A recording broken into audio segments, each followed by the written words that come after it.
Te interrumpere, Patris Allegro. Salve, fratres, te interrumpere, Patris Allegro, Veritas Liberantos. Welcome to the jungle of Protestantism. Kali ini kita akan membahas satu video dari Pastor Andi Saleh. Dengan maksud bukan untuk mendebat apa yang diajarkan di sana, tapi orang Katolik, kita sebagai orang Katolik menanggapi video itu dan menegaskan ajaran Katolik. Nah, saya akan membahas kita dan tidak mau melibatkan dalam permainan bola pingpong. Saya akan mengajak kita semua, orang Kristen siapa saja yang ingin mengetahui kebenaran, mari kita beri respon terhadap video tersebut yang menegaskan hal seperti ini. Jadi dalam video tersebut, dengan berargumen yang tidak perlu kita periksa satu persatu, Pastor Andi Saleh menegaskan bahwa Alkitab itu unik, istimewa, nyambung, dan sempurna, benar. Ya.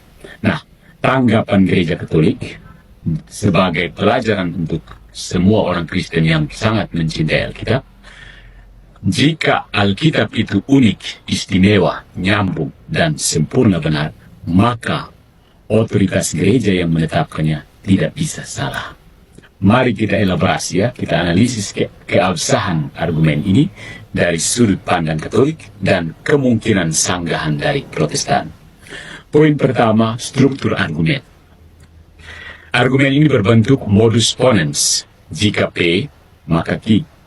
Kalau Alkitab benar, maka gereja pasti benar.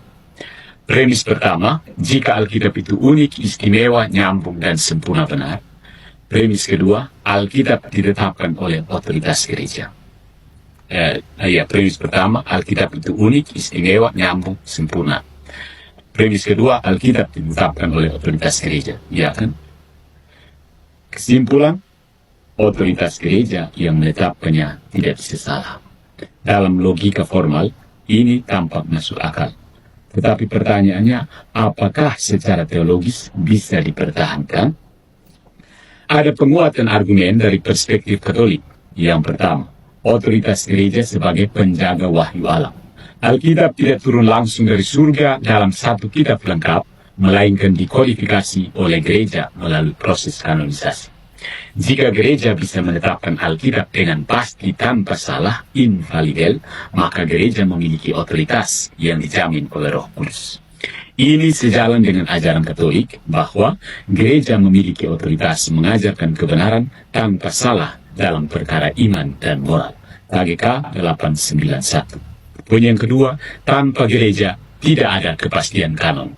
Jika gereja bisa salah dalam menetapkan kanon, maka tidak ada jaminan bahwa 66 atau 73 kitab dalam Alkitab adalah yang benar-benar diilhami Allah. Ini berarti Protestan yang menolak otoritas gereja secara tidak sadar masih bergantung pada keputusan gereja dalam menerima Alkitab sebagai firman. Poin yang ketiga, Yesus sendiri memberikan otoritas kepada gereja. Matius bab 16 ayat 18-19, engkau adalah Petrus dan di atas batu karang ini aku akan mendirikan jemaatku. 1 Timotius bab 3 ayat 15, gereja disebut sebagai tiang penopang dan dasar kebenaran. Ini menunjukkan bahwa gereja memiliki peran sebagai otoritas yang dijaga Roh Kudus untuk menentukan kebenaran iman, termasuk kanon Alkitab. Nah, nomor 3 adalah potensi sanggahan dari perspektif Protestan. Meskipun argumen ini kuat, seorang Protestan mungkin menanggapinya dengan beberapa cara sebagai berikut. Otoritas gereja tidak berarti tidak bisa salah dalam semua hal. Protestan bisa mengklaim bahwa gereja hanya menemukan kanon Alkitab, bukan menentukan secara otoritatif. Gereja bisa saja benar dalam soal kanon, tetapi tidak berarti gereja selalu benar dalam hal lain seperti dogma Katolik. Namun sanggahan ini lemah karena tetap menyisakan pertanyaan. Bagaimana gereja bisa benar dalam hal kanon, tetapi salah dalam doktrin lain? Yang kedua, Roh Kudus menjamin kanon, bukan gereja. Beberapa Protestan berargumen bahwa Roh Kudus menuntun komunitas Kristen awal untuk mengenali kitab-kitab yang diilhami Allah tanpa perlu otoritas gereja. Namun, ini tidak menjawab pertanyaan. Jika demikian, mengapa butuh 300 tahun lebih untuk menetapkan kanon? Kemudian ada kesalahan dalam tradisi gereja. Protestan bisa berargumen bahwa gereja telah membuat kesalahan dalam ajaran lain, misalnya dengan menambahkan kitab-kitab deuterokanonika yang menurut mereka tidak diilhami. Namun, ini mengabaikan fakta bahwa gereja yang sama juga menetapkan perjanjian baru yang diterima oleh Protestan. Jadi kesimpulannya, argumen ini cukup kuat ya. Tepat dan kuat dalam menunjukkan bahwa Protestan secara tidak langsung tetap bergantung pada otoritas Gereja Katolik dalam menerima Alkitab sebagai kitab suci yang benar. Namun, untuk menghindari kesalahan logis, lebih baik argumen ini dirumuskan ulang sebagai berikut. Jika Alkitab adalah unik, istimewa, nyambung, dan sempurna benar, maka keputusan gereja dalam menetapkannya tidak mungkin keliru.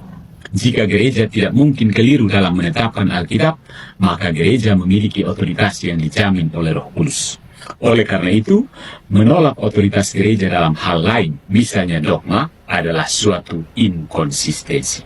Dengan cara ini, kita orang Katolik tidak hanya membuktikan otoritas gereja dalam menetapkan Alkitab, tetapi juga menunjukkan bahwa gereja memiliki otoritas dalam ajaran lain.